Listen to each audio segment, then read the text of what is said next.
Hello, my dear friends. Come close, sit down and be comfortable. Today, I have a very beautiful story for you. It is a story about a young boy, a powerful king, and the true meaning of wealth. Once upon a time, in a faraway land, there lived a small boy named Zane. Zane was an orphan. He had no mother, he had no father. He lived all by himself in a tiny, broken mud hut at the very edge of a great forest. Zane was very poor. His clothes were old and torn. Most days he had no food to eat. He went to bed with an empty stomach. But Zane never complained. He had a very pure heart. Every single night before he went to sleep, Zane would look up at the stars and pray. He would say, "Oh Allah, thank you for this day. Thank you for my life. Please help me to be a good person." Because Zane was so good and because his heart was so clean, Allah decided to give him a wonderful gift.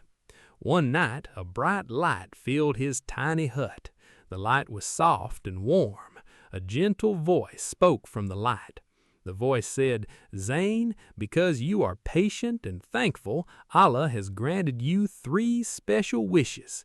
You can ask for anything you want. When you are ready, just make your wish and it will come true." Zane opened his eyes. He was amazed. He fell to his knees. "Thank you, Allah," he whispered. But Zane did not make a wish right away. He thought to himself, "I do not need anything right now. I have my health. I have my life. I will save these wishes for a time when I truly need them." Now, in the very center of this grand country, there stood a massive palace made of gold and marble. In this palace lived the emperor. His name was Emperor Kael. Emperor Kael was not a good man. He was incredibly rich, but he was never satisfied. He had rooms filled with gold coins. He had boxes filled with diamonds. He had fields of crops and thousands of servants. Yet every morning he woke up hangry. He always wanted more. He wanted to own the whole world. One afternoon, a royal guard was walking near the edge of the forest. He saw Zane sitting outside his mud hut. Zane was smiling, even though he was hungry. The guard stopped and asked, "Little boy, why are you so happy? You have no money, you have no shoes. Why do you smile?" Zane was an innocent boy. He did not know that the world could be cruel. So Zane smiled and said, "I am happy because I am alive, and I am happy because Allah has blessed me. He has given me 3 wishes. If I am ever in great trouble, I can ask for anything, and he will give it to me." The guard's eyes went wide. 3 wishes from Allah? Anything you want?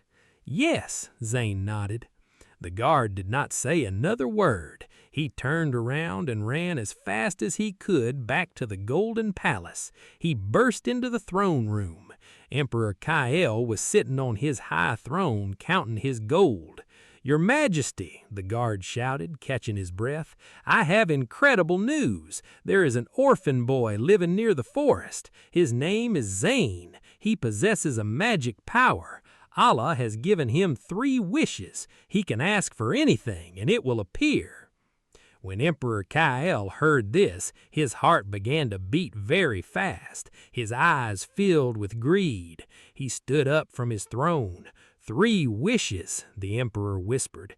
"If I have those wishes, I can ask for all the gold in the universe. I can become the ruler of the stars. I must have those wishes." The emperor looked at his guards. "Bring the boy to me, now." A group of soldiers marched to the forest. They found Zane playing with a small wooden stick.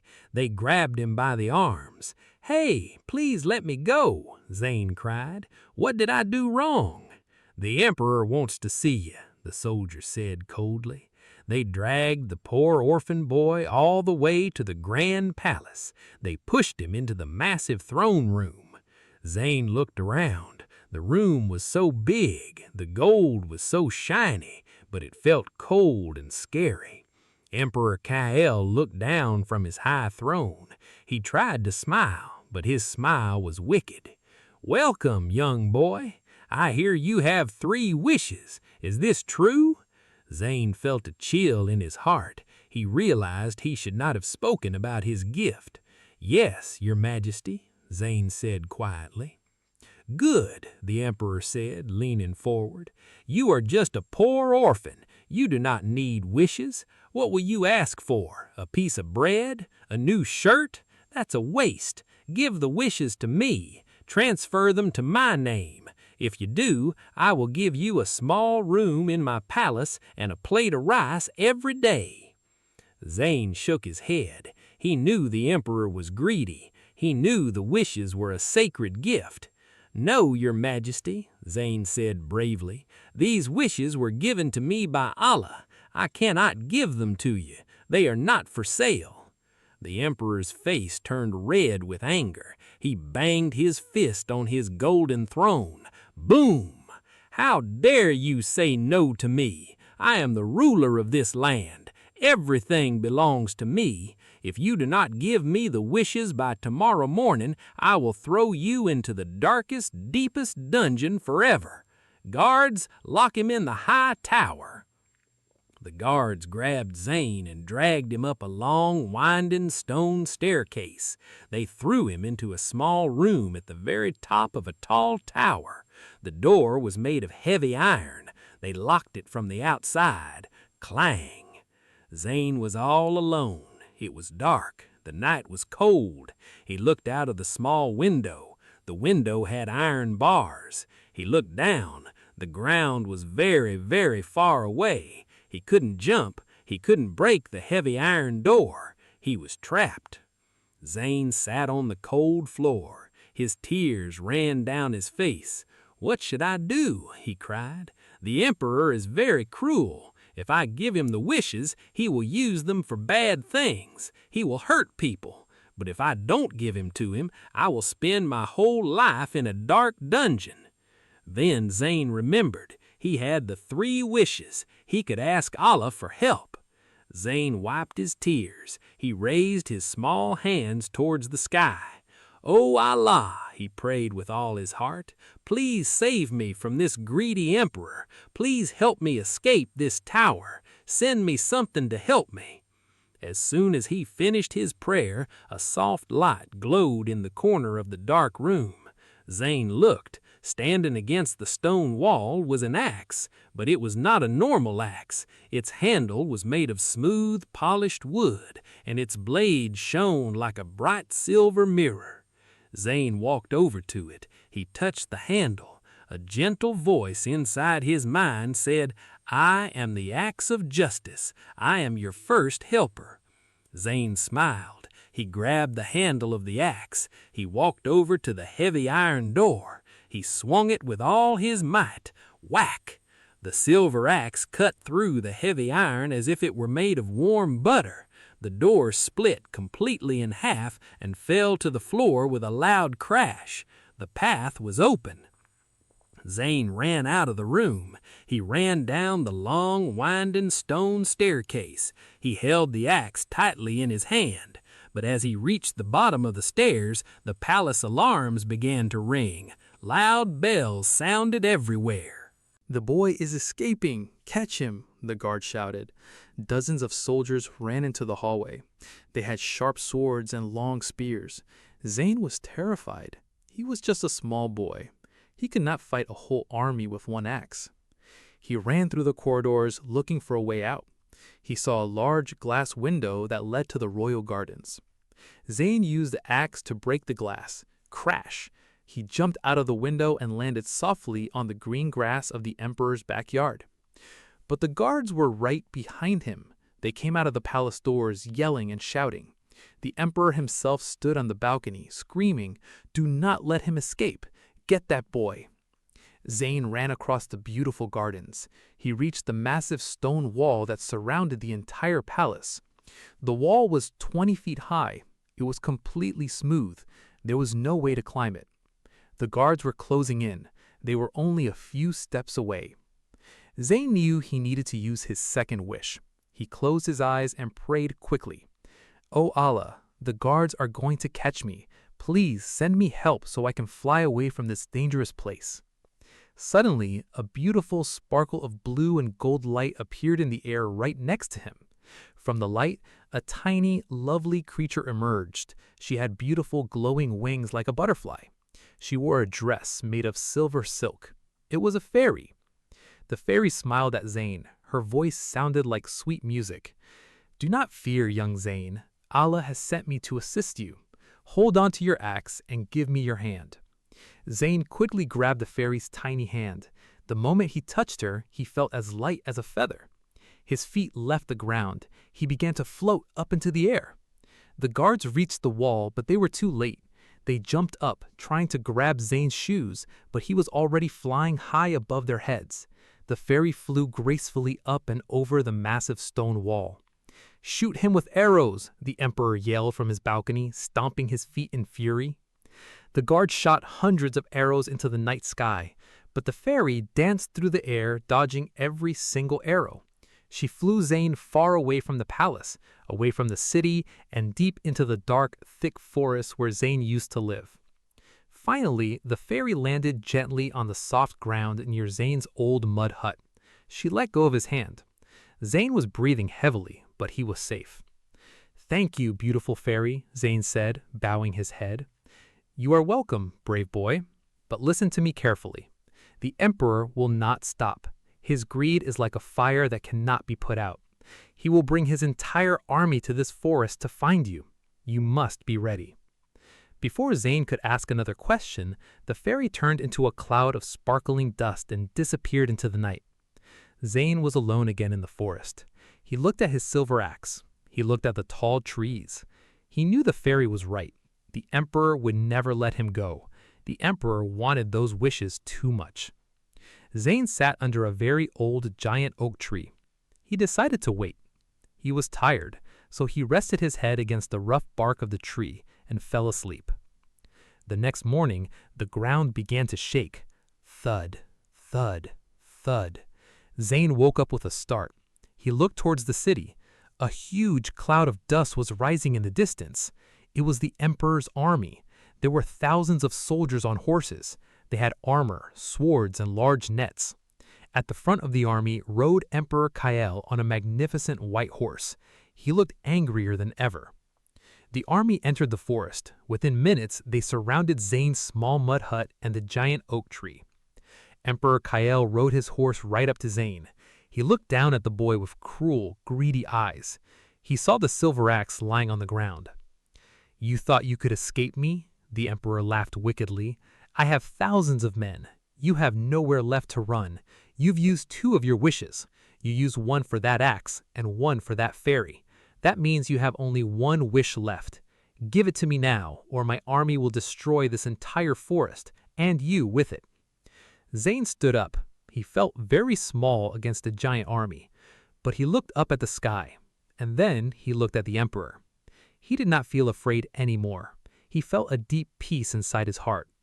He knew that greed can never win against truth. Zayn looked at the giant oak tree he had slept under. It was an ancient tree. Its roots went deep into the earth. Its branches reached high into the clouds.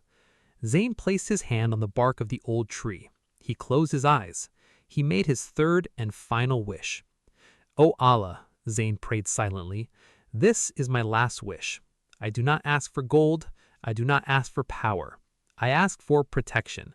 Please let this great tree help me, and please teach this greedy emperor a lesson he will never forget." As soon as Zayn finished his prayer, a loud, deep rumbling sound came from the ground. Rumble, rumble, rumble. The ground shook violently. The horses of the army began to neigh in fear and back away. Suddenly, the giant oak tree came alive. Its thick roots lifted out of the soil like giant, powerful arms. Its massive branches moved and twisted like long fingers. 2 large, glowing green eyes appeared on the trunk of the tree. The tree spoke. Its voice was like thunder rolling across the mountains. "Who dares to hurt the innocent child of Allah?" the tree roared. The soldiers screamed in terror. Many of them dropped their swords, turned around, and ran as fast as they could out of the forest. Some brave soldiers rushed forward with their axes and swords, but the giant tree was too strong. With one sweep of its massive root arms, it knocked the weapons out of the soldiers' hands and pushed them gently but firmly out of the forest. The tree did not want to kill anyone, it only wanted to protect Zane. Then, the giant tree turned its glowing green eyes directly at Emperor Kael. The emperor's white horse panicked. It reared up on its hind legs and threw the emperor off his back. Thud. The emperor landed hard in the mud. His golden crown fell off his head and rolled into a puddle of dirty water. The giant tree extended a long, thick branch. It wrapped around the emperor's waist and lifted him high up into the air, dangling him upside down. "Help! Let me down! Save me!" the emperor screamed. All his pride and confidence were completely gone. He was crying like a baby. The tree brought the emperor upside down right in front of Zane. Zane walked forward. He picked up the golden crown from the mud. He looked at the emperor. "Your Majesty," Zane said in a calm, clear voice, "you have a palace made of gold. You have rooms full of diamonds. You have food to eat every day. Yet you wanted to take the only thing a poor orphan boy had. Your greed made you blind. Look at you now. All your gold cannot save you from the consequences of your bad actions." "I am sorry, the emperor cried, tears and mud covering his face. "Please, little boy, tell the tree to put me down. I will give you half my kingdom. I will leave you alone forever. Just save me." Zane smiled gently. He did not want revenge. He had a kind heart. "I do not want your kingdom, Emperor Kael," Zane said. "I only want you to promise that you will go back to your palace, and from this day on, you will be kind to your people. Feed the poor, help the orphans, and be happy with what you have." "I promise, I swear to Allah I will do it," the emperor yelled. Zane looked at the giant tree. "Please, wise tree, set him down." The tree lowered its branch and gently dropped the emperor onto the grass. The emperor didn't even look back. He scrambled to his feet, grabbed his golden crown, and ran out of the forest as fast as his legs could carry him. His remaining soldiers ran right behind him. The forest became completely quiet again. Zane looked up at the giant tree. The tree's glowing green eyes smiled down at him. The roots slowly sank back into the earth, and the branches became still. It became a normal, quiet oak tree once more, providing beautiful shade over Zane's hut. Zane looked down at his hands. He had used all his 3 wishes. He had no more magic powers. He had no silver axe, no fairy, and no moving tree. He was just a poor orphan boy again, living in a broken mud hut. But as he sat outside his door, he felt richer than any king in the world. He had his freedom, he had his life, and he knew that Allah was always watching over him. From that day on, Emperor Kael changed his ways. He remembered the terrifying green eyes of the giant tree. He became a fair and just ruler. He built schools for orphans and gave food to the poor. And as for Zane, he grew up to be a wise and happy man. People from all over the land came to visit him to hear his advice. He always told them the same thing. True wealth is not the gold you hold in your hands. True wealth is the contentment and peace you hold inside your heart. Storyteller. And that, my dear friends, is the end of the story. Remember this lesson well.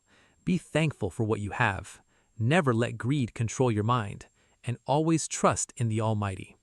Thank you for listening to my story today. Go in peace, and may you always have a happy heart. Goodbye.